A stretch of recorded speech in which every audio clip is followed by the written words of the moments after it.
Are we back? Well, I say we, the proverbial we. But I have 20 minutes to fill here, and I'm not going to let anybody down.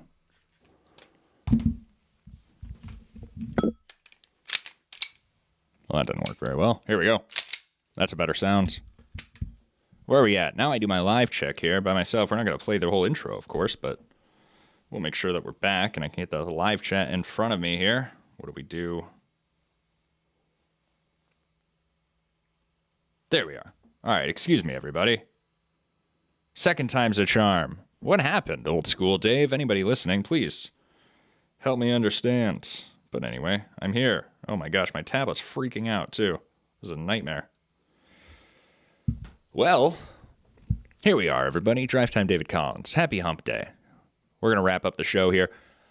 Of course, I got 20 minutes to fill by myself, and that's exactly what I planned on doing. I didn't expect that I was going to have to deal with these technical issues at the same time here, but that's all right. Maybe we'll do 30 minutes. Who knows? Last week, we got cut off by Rogue. It was his birthday, so I didn't give him a hard time about it, but that dog was running around when we were wrapping up the show with the reality show.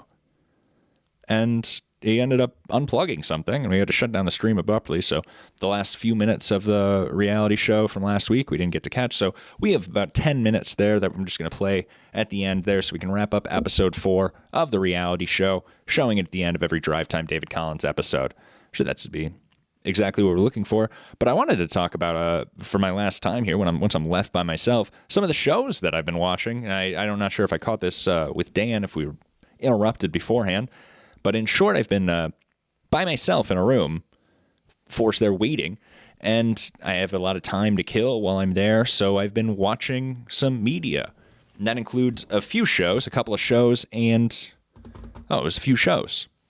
The first one I wanted to talk about was Jury Duty, which is this show right here. I have the trailer for it, of course, which is very interesting. So I know I just feel like I'm repeating myself, too. I have no idea when I got cut off.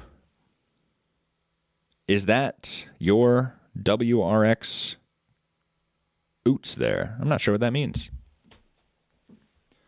This is a lot of fun show that I wanted to turn some other people on to.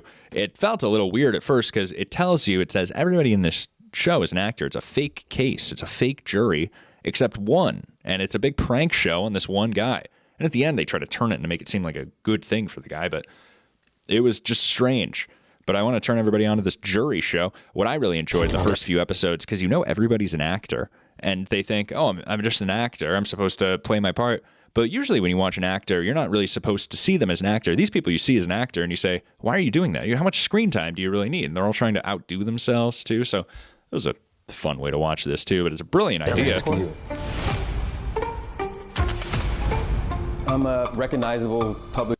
And they even have this Chris Pratt guy. What's his name? It's not Chris Pratt. Whatever his name is, this guy from Sonic the Hedgehog. He's part of the jury. Figure. Respectful. And they tell him, they know he's an actor, blah, blah, blah. It's a good show. I had some other things to say about it. Now I feel like I'm just repeating myself because I just talked about this with Dan McCullough. I don't know. Check out the show, guys. It's on Amazon. It's fascinating. It got a little weird at the end, though. At the end, this judge does the reveal. Spoiler, but the reveal, of course, is coming. You wonder, how are they going to do the reveal on this one guy? But it's during COVID. They're all stuck in a hotel the entire time, and that's the kind of the way the illusion. So this guy's just in like a Stanford prison experiment for 3 weeks. He's being tortured by these people. He's forming these fake relationships and things, and he thinks he's part of a trial, and they're just pranking him the whole time. Somebody gets hurt in front of him, and they do these different things. At the end of the show, though, the judge says, oh, look what a nice guy. We had this weirdo, and you brought him in. You were good to him. And look at this other scenario. You paid the bill, or you didn't rat on somebody else for clogging the toilet. Now, look how good of a guy you were. It was this weird Truman Show aspect at the end that felt pretty rude to the person. And he said, here's $100,000. Well, that's not worth not being able to trust anybody in my life ever again. The jury, everybody, it was fantastic. And then at the end, they do a whole behind-the-scenes episode. It's 8 episodes, 7 episodes, the actual show. The 8th episode just shows you the control room and the behind-the-scenes and some of the deleted scenes and everything. Brilliant stuff. The Jury.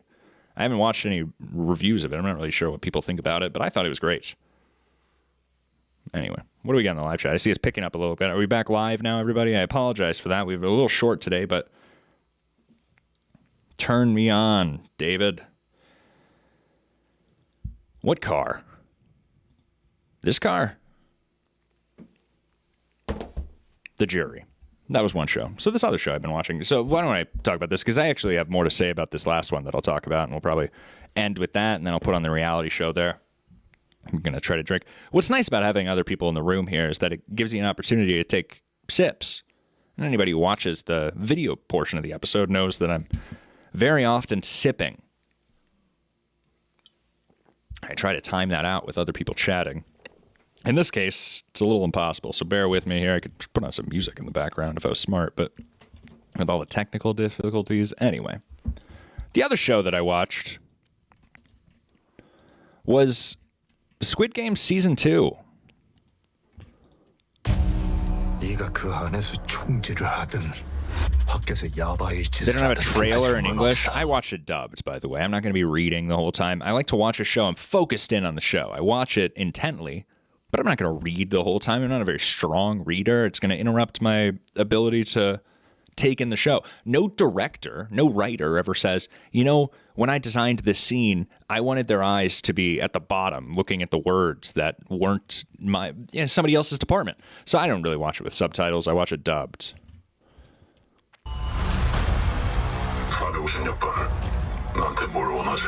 Now, this is the second season. The first season I really enjoyed. I thought the first season had something to offer. I remember watching the first episode there and thinking, I get it. It's all right. And then the second episode, everybody's sent back. They actually vote to end the game in the first season. And they vote to end the game. I thought that's interesting. And then you get to connect with the characters. They do a good job of they're not cliches, but they're archetypes. Then you learn a little bit. You build some sort of connection with the characters. Season 2, they're all cliche characters. There's nobody to connect to. It's 7 episodes. It breezes by, and it ends in a cliffhanger and says, watch Season 3. I say, no thanks. I'm done. People complain about the first season being a gore fest. I thought the first season had a lot to offer. I thought it was an interesting thing. You liked the characters. You didn't know where it was going to go. It wasn't overly gory. It felt that there was sense behind all the gory. The second season, just a gore fest. Not recommended. Unless you just like those stairs. If you like those stairs, you get a lot of the stairs in the second season. So maybe that pulls some people in. 저희는 여러분을 해치려는 게 아닙니다. 여러분들에게 기회를 드리는 겁니다. I mean, some of this was okay. The first couple episodes I didn't think were that bad, but then it just rushes. I don't know. I don't recommend the second season of Squid Games. I watched it. I didn't like any of the characters. Anybody have any opinion on that? I wanted to give out some of my shots here. Planned sips, is that part of your tism? That's a good question.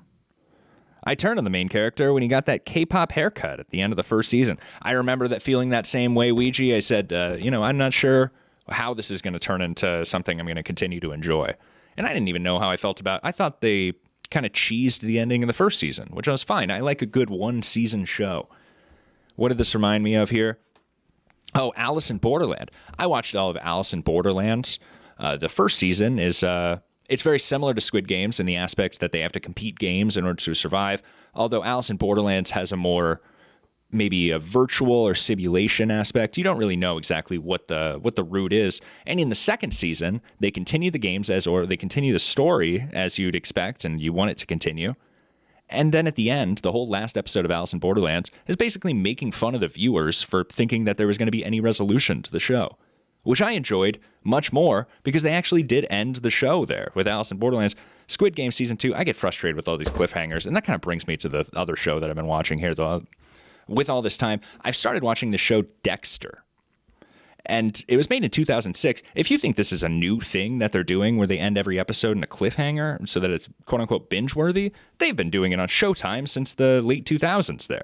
I don't think it's new to Netflix, but the show Dexter, it frustrates me. I just pause it about 40 minutes into every episode. That's where you turn it off. And then the next day you turn it on, you watch the last 20 minutes of an episode, and then it leads into the next episode very naturally. I don't know what this idea is about cliffhangers. It drives me nuts.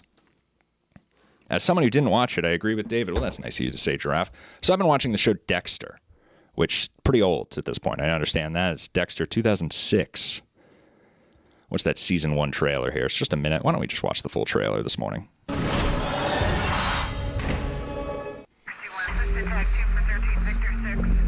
So this is the season 1 trailer. One thing I'll say about Dexter, if you're not ready to watch 2 or 3 seasons of this show, I wouldn't put it on. This first season was pretty disappointing. I'm not sure. You could tell the writers really care about it, but 11 episodes to get through this plot line in season 1, which seems only there to set up a good plot line for season 2. It just takes too long. But if you're willing to get through it, I've really been enjoying. I'm into season 3 now. Season 2 of Dexter was really good. I really enjoyed it. This Dexter show. You know what? Things are good. Most people get all angry about going to work, the grind. And this whole attitude that he has in this trailer that I'm noticing right now, this is really what bothered me about season 1. Everything is so convenient for him. There's no stakes. The characters aren't interesting. It's some of the back and forths. There's this whole... So they're following this guy called the Ice Truck Killer, who gets his name in like the 3rd or 4th episode or whatever the case is, based on how they're tracking him or whatever the case is. It's like a cop show. If you liked Bones growing up, I think you'll like this show. This Dexter. I know it's a little behind. I'm not realizing. I think everybody saw this show. I think I'm the last one to kind of catch this show. But there's this whole thing about the Ice Truck Killer where they think they found him, but it was really like a copycat. But I don't understand. There's actually no relation. He wasn't set up by the Ice Truck Killer, I don't think. There's no relation to it. And so some of the evidence that links it to it, I just don't understand. And they just kind of move on from it. There's too much convenience in that first season. But I've been watching that 3rd season now, really enjoying it. Grind, just living for the weekend and all that. Not me. Nope. I enjoy what I do. Yeah, contributing the only way I know how. Dexter will always be a gay mortician in my mind, says Old School Dave. Giraffe says Dexter is a banger. I love the incest story arc. Uh-oh. That's a spoiler alert. There's no place I'd rather be. It's his brother. Yeah, though the first season. I know. And actually, I think that could have just been filled. The first season could have just been more flashbacks. They already do enough with the flashbacks in this show. It shows I don't need a whole 11 episodes to give me that backstory. Just shorten it. 4 or 5 episodes. There's that whole first season. It just drags on. I'd rather be doing this. If now I have to invest the whole season 3 just to make up for the time I wasted in that season 1. Is what life's all about. It does seem like everybody knows about this show already, though, but it's new to me. And one thing I noticed, I was talking to somebody else who's never watched it before. They say, I hear a lot about that. I've heard about it, of course. I've never started watching it. I was afraid it would be too gory for me. It's not that gory. It's actually very true crime friendly. If you like to Jim Can't Swim, everybody knows I like a lot of body cam footage. And that, of course, I got started with that, with all that interrogation footage about 5 or 6 years ago on YouTube. Jim Can't Swim and the other guys there. Dexter's pretty friendly to all of those things. You want to see a gore fest? Look at the last episodes of Squid Game Season 2. What a mess. How unnecessary. And I only really feel... At least the writers, you compare the 2 Squid Game Season 2 and Dexter, and the writers seem to really care about this. You watch Season 1, though, you think, was this just supposed to be a short film or something? You've never watched anything. They make short films into movies. You say, oh, I see why this was a short film. It seemed like they made a short film and stretched it over 11 episodes in a season. I'd wonder what the background is in the writing of Dexter for Showtime. like myself. When I'm surrounded by blood.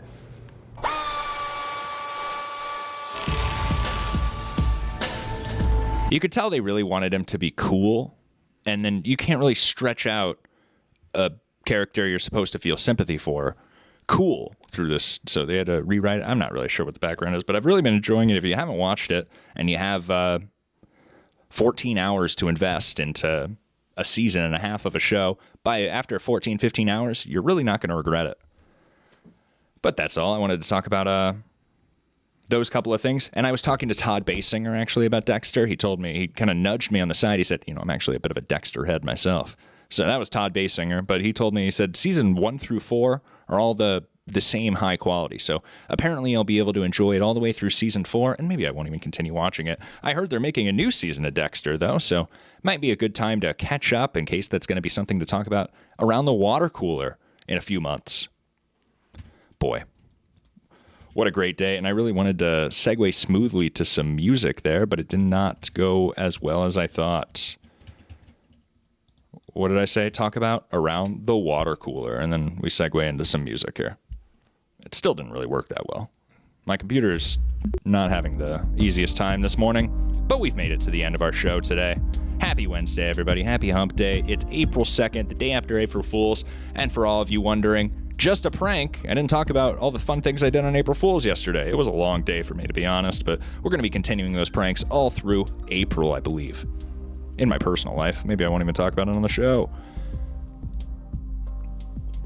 I hope everybody has a great day. We're going to finish off today with the last 10 minutes here of David Collins' 30-minute half-hour reality show, Episode 4, Austin and Accomplices. Great cast today, says Old School Dave. It's been a weird one. But I'm happy to be here with you guys. If anybody... I don't know. I'm by myself here, guys. It's going to be strange when I take off these headphones. I'm going to call Matt Ferry, I think, and talk about a few things. Make sure he hasn't really shown anything in the live chat. I hope he's awake. I hope everybody has a great morning this morning. Happy April 2nd. Follow Nate_Edwards official on Instagram and let him know we sent you there. I'm going to be pulling up David Collins' 30-minute half-hour reality show here. Episode 4. And it's pulling up something else here. And my computer's moving so slowly that I can't really do this efficiently. I'm doing a lot of waiting and then clicking again and then waiting again. But we're going to get up to this Episode 4 here. I'll tell this story quickly before I get out of here. I did want to kind of tell this story. Of course, I mentioned at the beginning of the episode I have a new phone. It is a new flip phone. It's a little nicer. It's a Nokia now. The other one was an eTalk. So this is a nicer flip phone. It has a lot more applications, and I've really been enjoying it. But I thought I'd share the story of the first time that I ever moved to a flip phone. Just quickly here. It's a very short story. It was 4 or 5 years ago now, and I was due for an upgrade on my smartphone. I had a Pixel. I think I still had the Pixel 2 at that point. I had that for a long time, the Pixel 2, and I decided to go and take advantage of my upgrade at Verizon. And I went into the Verizon store, and I was talking with the woman for a handful of minutes, and eventually she asked me what kind of phone I was looking to upgrade, and I said, "Do you have anything with buttons?" And they looked around, and they talked to a couple other coworkers and looked around. They had nothing in the building with buttons. So I declined the upgrade, and I took my SIM card out, and I went to Best Buy and just grabbed any flip phone off the wall and put my SIM card in there, and I've been using a flip phone ever since. So that's a little about me getting a flip phone there. Anyway, we are here on Episode 4 of David Collins' 30-minute half-hour reality show, right towards the end. It got cut off a little early last week, so we're just going to wrap up the entire episode today. Hope everybody has a great Wednesday. Thanks so much for joining today. Merch Mouse, Old School Dave, David Collins' 30-minute half-hour show's #1 fan, Ouija, the Giraffe, Sam Bibley. I think Sam Bibley's in here using a fake name. But I hope everybody has a great Wednesday. Anybody else watching? Anybody who's watching the replay? All right. Drive safe, drive hard, everybody. That's the thing too. You got to time your jokes out. You got to I just barreled through this material. right. No pause. I promise this episode picks up before the end, too. No, it was a fine All right, time. happy but Wednesday. in rewatching some of the footage, and that's one thing about recording your sets, you get to catch things that you didn't even realize when you were on stage. Yep, that's I really should have taken a few breaths. I should move through some of this material. I'm just zooming through it. Yep. You'll have that though in shows. Tell these people where they can find you. You said Thank you. Well, you could find me next to my beer. Whereas in the other room. Yeah, go subscribe to David.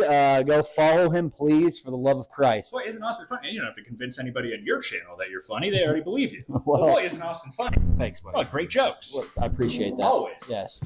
Hey there. Great. So we're here. We're a couple weeks into June now, of course. Things always changing around here since that show at the Blackhawk Room now. Things, of course, constantly changing. Got some good news, of course. The bad news, Austin is in Austin now, and Ed Lammers had passed away. Continuing to hit as many open mics as possible there, 4 or 5 a week if able. And we're starting to get booked on a lot of shows in June and July, which is pretty exciting there. But one of the shows that I'm booked on there is actually a Don't Tell show in Iowa City, so that's exciting. That's going to be a pretty great show. I'm going to be on that, I think, with... Well, I can't even really name I shouldn't even be naming who I'm on the show with at this point, I think. And then I also signed up for a comedy competition that's going to be taking place about the end of July there, so hopefully I'll be able to place in that. I didn't fare well at one that I did at a casino a few months ago, but this is a little bit a bigger deal, I think. So we'll see how that goes. And then I'm booked on shows in June. Well, one of the most exciting things happening in town right now in Dubuque, Iowa, somebody had gone ahead and purchased that space or rented out that space that was formerly the Comedy Bar in Dubuque. and now they're reopening it as a new comedy club called the Jester's Lounge. So everybody's really looking forward to that there. Really exciting. There's one show that I wanted to talk about that I was booked on here. It was in the Quad Cities there. It was at a place called the Roztalk, I think, and it was strange because the host would actually stay on stage and he would comment on your set the entire time while you were up there. And I had no idea that this was going to be taking place, so it really caught me by surprise while I'm already on stage. What's the concept, Dana? Would you explain the concept? The concept is you are doing your bit and then he interrupts you. But not to say like you're a piece of shit. To like ask you, where did you come up with that idea? Or if he's got a tag, like he's real funny. He could read the phone book. Oh, there was another David Collins here just the day before. That's not you? No, of course not. Hello, welcome to the Open Mic Interruption Invitational number 4. Get some feedback up here. All right. As you know, my name is Mike Steele. If you did not know, you know now. That's all you need to know about me, other than I'm very funny. I'm not going to do a bit now to prove it. So I've got only an hour and a half, so I need to get the show on the road. So we're going to bring up our first comic of the night. He's from Dubuque, Iowa, I believe. Are you from Dubuque, David? Well, not originally, but that's where I spent a lot of my time. All right. Who knows where this guy's from? Welcome to the stage. We'll give a good, warm Roztalk's welcome to David Collins.